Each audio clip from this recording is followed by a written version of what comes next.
brother! You know who surprisingly, or perhaps unsurprisingly, didn't find their way to the Battle of Hogwarts? One Dolores Jane Umbridge.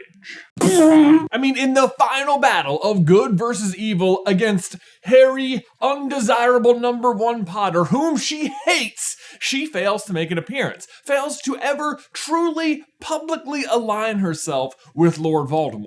And I mean, if not then, when? But perhaps that is the true savviness of Umbridge, to never actually align with evil, but instead just thrive inside of the system and try to warp it to her own misguided and sadistic views. What Cornelius doesn't know won't hurt him. Who? Me? I'm just doing my job at the ministry. I don't support Voldemort.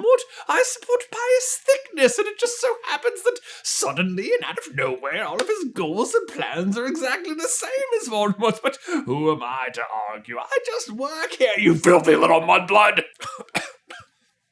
Umbridge is extremely good at using her office as a shield for her actions, and perhaps her failure to show up at the end is just a last-ditch effort to remain above water. Because hey, if Voldemort wins, then great! No need to hide anymore. Just embrace the new regime openly, and if he loses, well, maybe she can just slip back into her old position, because worked the first time, right? You know, like when she tortured the students, but then somehow still got her job back, like a mistake that cost Rufus Scrimgeour quite severely, as his failure to do something about Umbridge is the very thing that convinces Harry to not help him out in any way. Like, what a missed opportunity for old Scrimmy, eh? That's what his old Quidditch pals called him, Scrimmy. Little fun fact for you that I just made up. Umbridge still working for the ministry then? Yeah, why? She do something to you? Only if you count torturing the students, abusing her power, hospitalizing a professor, her general bigotry towards all half-breeds, and being a breath away from using Cruciatus on me, minister. Oh, goodness.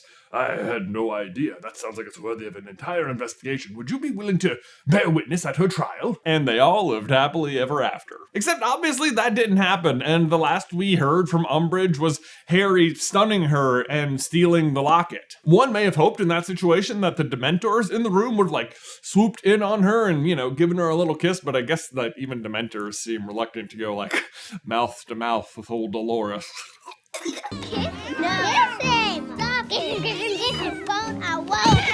But alas, as of last week, we finally may have some answers about what happened to everyone's least favorite villain, as Epic Universe is now open at Universal, and with it came a new ride all to do with the trial of Dolores Umbridge and her ultimate fate. Azkaban, death, Dementor's kiss, lost in time? Today, we find out.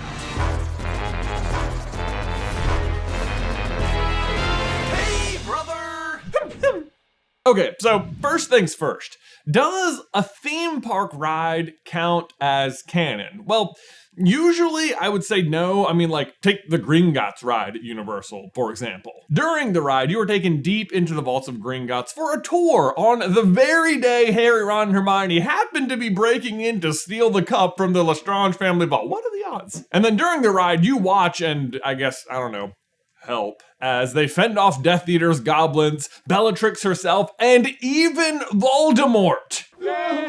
Yeah, remember the part in the book when Harry is escaping from Gringotts and Voldemort shows up to stop him, but then gets distracted attacking a tour group, but then Harry is like, whoa, hold on there, Sonny, and blasts him with a giant spell and dragon fire? Yeah, no, me neither, because that's complete nonsense. And, you know, Voldemort realizing that Harry is hunting Horcruxes because of the theft of the cup and his subsequent visit to the other Horcruxes in his mind, it's like a huge plot point, and how Harry realizes the diadem is at Hogwarts and why the battle happens there at all, so don't worry about it. The Ministry of Magic ride, however, is different, because rather than putting you inside an existing scene in the books or movies, it happens after Deathly Hallows on the day of Dolores Umbridge's trial for her various war crimes. Now, true, the rides are based on the movies, which are based on the books, so we are like, 3 times removed here, and yet the ride does not actually contradict anything that happens in the books or movies, and it aims to answer a very specific question we already don't have the answer to, which is,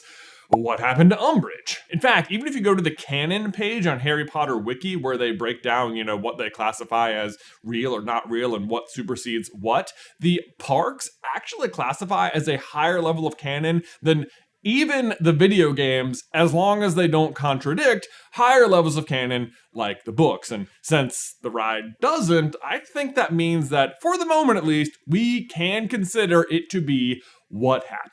So, what happened? Which, also, by the way, spoilers for the ride, if you're concerned about that. Like, I promise you'll enjoy it no matter what, even if you know the, plot of the ride. That is not what the experience is about, so you've been warned. But actually, before we get on the ride, we have to talk about the crazy experience of entering the Ministry of Magic through the Floo Network, which is awesome. And then you might break down into tears as you arrive in the Ministry Atrium where Dumbledore and Voldemort fought, and it is spot on, and hanging there over the Fountain of Magical Brethren is a beautiful sight. Umbridge in prison robes, her trial set for later that day. And then you enter the queue, which I have to say is one of the best queues I've ever stood in line for, but I will also give a quick shout out to Mario Kart and Frankenstein as well, which were truly epic. As far as standing in line goes, pretty good experience. But let's get back to the Ministry, because as you make your way through the line, you'll learn some other disturbing information about the outcome of the Battle of Hogwarts, which is that several of the Death Eaters who took part in the battle managed to escape, including Corbin Yaxley, Alecto Caro, Walden McNair, and Fenrir Greyback.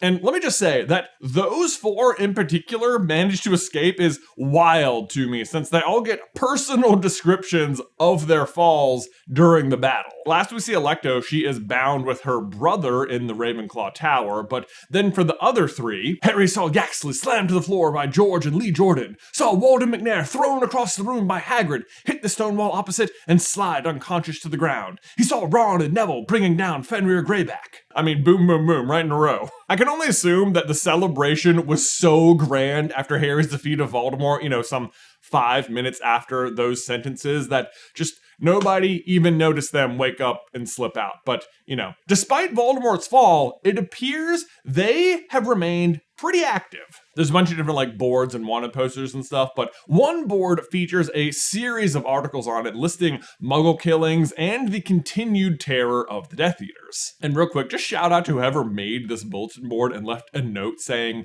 obsession with pink and demonic cats, and to the Daily Prophet for running a headline that reads, "Ors catch corrupt cat lover." Love it.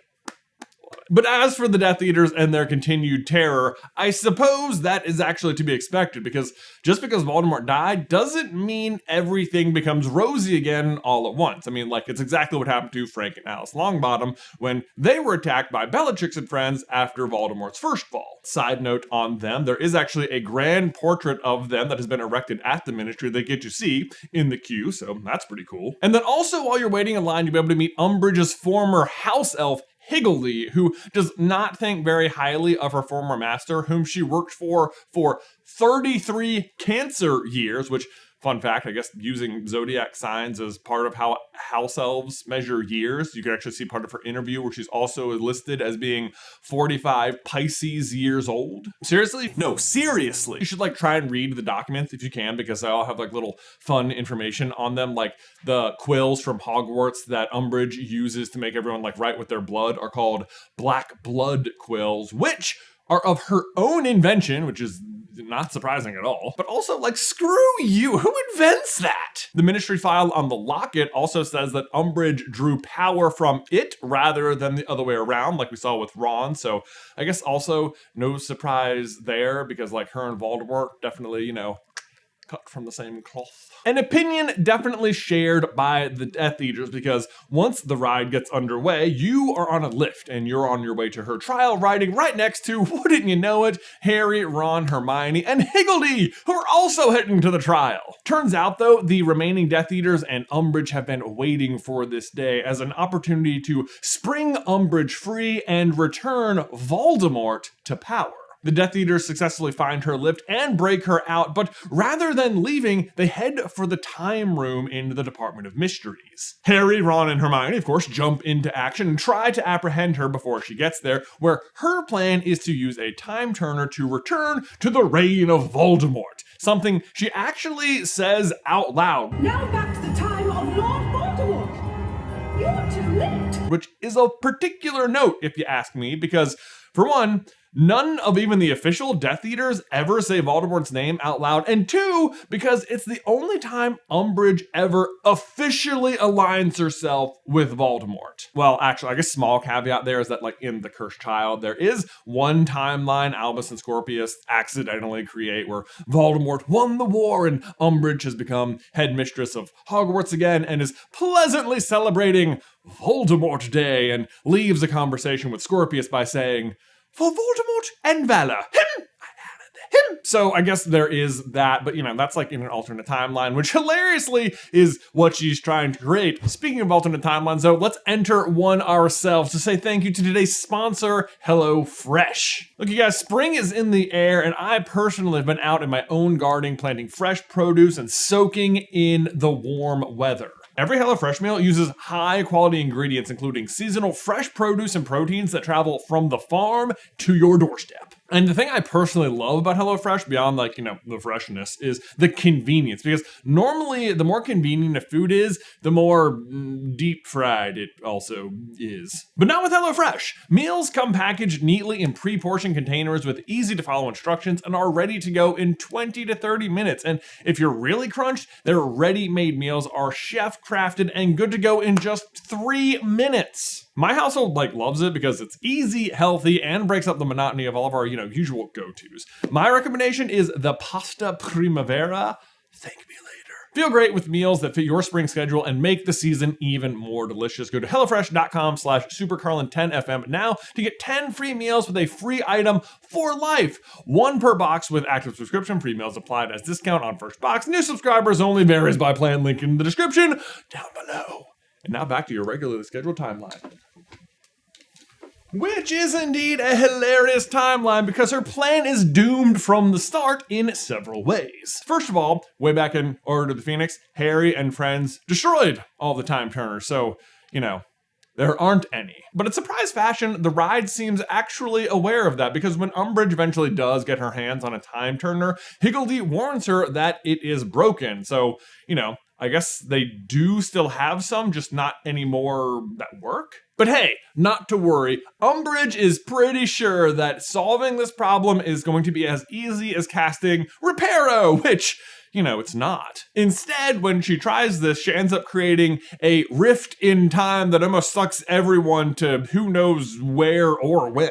But let me just pause there to also add that even if Umbridge had found a working, regular time turner, this plan would still not have worked. Usable time turners that the Ministry had only ever went back about, 5 hours at most, so that wouldn't be very useful to her. And even if they went back further, it still wouldn't matter because we already know she wouldn't have been successful in changing anything because she would have already been there the first time around. That's how time travel works in Harry Potter. Yes, Buckbeak is saved because Harry and Hermione go back in time, but he was always saved. There is no timeline where he was executed. They didn't reverse that. They just believed he was executed the first time because they didn't see what happened. But even the first time, they saved him because they were always there. If so facto, nothing new would have happened if Umbridge did this because she already would have done it. Got it? Whoa, but wait, you said there were new timelines in The Cursed Child. Yes, I did, but that's because The Cursed Child doesn't follow the rules. Cedric Diggory is also a Death Eater, and Harry tells his kid that he wishes he wasn't born, so, super entertaining show. Definitely go see it, but canon, yeah. In any case, just before our heroes and Umbridge are sucked into the time vortex, Higgledy manages to grab hold of everyone and apparate out of danger. The Death Eaters are captured once and for all, and Umbridge finally arrives at her trial where the new Minister of Magic, Kingsley Shacklebolt, sentences her to a life in prison at Azkaban. And boom, justice is served. also, definitely go to the Circus Arcanus show if you're in the Ministry of Magic section. It is like super cool. Although if you want to be technical, and you know we do, you enter the land in 1920s France where the Circus Arcanus is, and, you know, I guess make a world based on the second Fantastic Beasts movie that you're not going to finish the series for, sure, fine, whatever. But then you go to the Ministry, and you go through the Floo Powder and end up in 1998 London, and, like, I guess the Floo Powder could have transported you across space, but it doesn't go through time like that, so I you know, it's a confusing bit of lore for the park. So, that's all I'm going to say. Also, if you see the talking portraits over by the bathrooms, definitely talk to them because they will talk back specifically to you, and it's like, it's super cool.